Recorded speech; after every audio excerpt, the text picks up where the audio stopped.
और चलिए पहाड़ प्रभात की शुरुआत करते हैं इस वक्त की बड़ी खबर के साथ। उत्तराखंड में अब कम छात्र संख्या वाले प्राथमिक स्कूलों को बंद करने की तैयारी है और जिन स्कूलों में बच्चों की संख्या कम है उन स्कूलों के बच्चों को दूसरे स्कूलों में शिफ्ट किया जाएगा। ये ऐसे स्कूल हैं जो केवल एक शिक्षक के भरोसे चल रहे हैं। पहाड़ी इलाकों में जिन स्कूलों में छात्रों की संख्या 5 है और मैदानी इलाकों में 10 छात्र संख्या वाले स्कूल बंद होंगे। प्रदेश में ऐसे करीब 3000 स्कूल हैं जहां बच्चों की संख्या बेहद कम है। तो शिक्षा महानिदेशालय ने इसके लिए जो आदेश है वो भी जारी किए हैं और पहाड़ी इलाकों में जहां बच्चों की संख्या कम है वहां पर स्कूलों को बंद करने की तैयारी है। ये भी फैसला लिया गया है कि इन बच्चों को दूसरे स्कूलों में, दूसरे बड़े स्कूलों में शिफ्ट किया जाएगा। और आपको बता दें कि छात्रों को दूसरे स्कूलों में शिफ्ट किए जाने की जो आदेश है वो भी दे दिए गए हैं। देखिए, पूर्व में भी हमारे कई स्कूल्स ऐसे थे जहाँ पे छात्र संख्या कम थी और उनको अगल बगल के स्कूलों में बच्चों को स्थानांतरित किया गया था। और इस वर्ष जैसे हमारी छात्र संख्या में वृद्धि हुई है, कई ऐसे हमारे विद्यालय हैं जो दोबारा खुले हैं। उसी तरह से हम लोग वर्तमान की व्यवस्था भी कर रहे हैं कि जहाँ छात्र संख्या कम है उनको बगल के विद्यालय में स्थानांतरित करेंगे और अगर छात्र संख्या बढ़ती है तो पुनः दोबारा उन स्कूलों को खोला जाएगा। तो कौन कौन से ऐसे स्कूल हैं जिन पर ताला लगेगा, ग्राफिक्स के जरिए समझिए। कम छात्रों की संख्या वाले जो स्कूल हैं वो बंद होंगे और करीब 3000 स्कूल ऐसे हैं जिन्हें बंद किया जा सकता है। बच्चों को दूसरे स्कूलों में शिफ्ट किया जाएगा।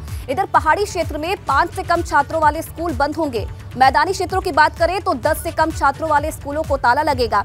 शिक्षा महानिदेशक ने स्कूलों को चिन्हित करने के निर्देश भी दे दिए गए हैं और जल्द जो ये आदेश है इसे जारी कर दिया जाएगा। तो ये बड़ा फैसला फिलहाल लिया गया है। और चलिए पंकज राणा इस खबर पर और ज्यादा जानकारी देने के लिए देहरादून से सीधा लाइव हमारे साथ जुड़ रहे हैं। पंकज, ये बड़ा फैसला सरकार की तरफ से 5 से कम जो बच्चे हैं जिन स्कूलों में उन्हें बंद कर दिया जाएगा, दूसरी जगह शिफ्ट किया जाएगा। कब से जो ये आदेश हैं ये लागू हो सकते हैं, क्या जानकारी? देखिए, अगले सत्र 2023-24 से इस व्यवस्था को प्रदेश भर में लागू कर दिया जाएगा। इसके लिए सभी जो बेसिक शिक्षा अधिकारी हैं उत्तराखंड में उनको ऐसे स्कूलों के चिन्हीकरण के निर्देश दिए गए हैं। शिक्षा महानिदेशक ने ये कहा है कि ऐसे स्कूल जहां पर जो पर्वतीय क्षेत्र हैं उनमें 5 संख्या है छात्रों की उससे कम है, उन स्कूलों को चिन्हित किया जाए। उनको फिलहाल उनकी शिफ्टिंग का कार्य किया जाएगा। और उसके साथ साथ अगर मैदानी क्षेत्रों की बात की जाए तो ऐसे स्कूल जहाँ पर 10 छात्र हैं या उससे कम छात्र हैं उनको दूसरे स्कूलों में शिफ्ट किया जाएगा। और उसके साथ साथ ही इन स्कूलों में क्योंकि जो अध्यापक हैं उनकी संख्या भी 1 है तो इसलिए उनको दूसरे स्कूलों में शिफ्ट करने का निर्णय लिया गया है। ये इसलिए भी किया गया है क्योंकि एक तो ये कि जो संख्या कम है वहाँ पर मेंटेनेंस के अलावा तमाम जो व्यवस्थाएं हैं स्कूलों में, चाहे हम पानी की व्यवस्था करें, लाइट की व्यवस्था करें या शौचालय की व्यवस्था करें या अन्य जो तमाम व्यवस्थाएं होती हैं उनको 5 छात्रों के लिए ही करना पड़ता है। तो ये व्यवस्था इसलिए लागू की जा रही है। इसके साथ साथ ही जब अध्यापक अगर छुट्टी पर चले जाते हैं तो इन 5 छात्रों की जो पढ़ाई है वो भी बेकार होती है, वो फिर नहीं पढ़ पाते हैं। तो इसलिए निर्णय लिया जा रहा है। लेकिन बड़ा सवाल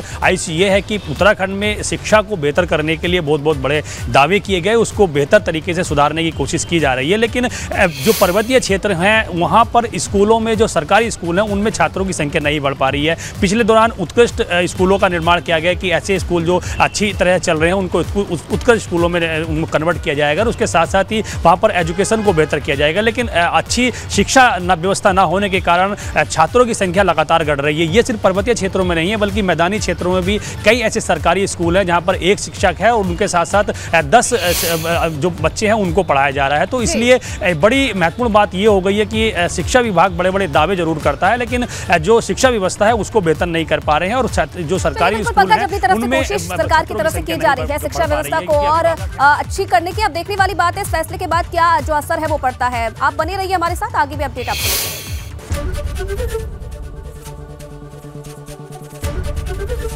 एबीपी गंगा, खबर आपकी, जुबान आपकी।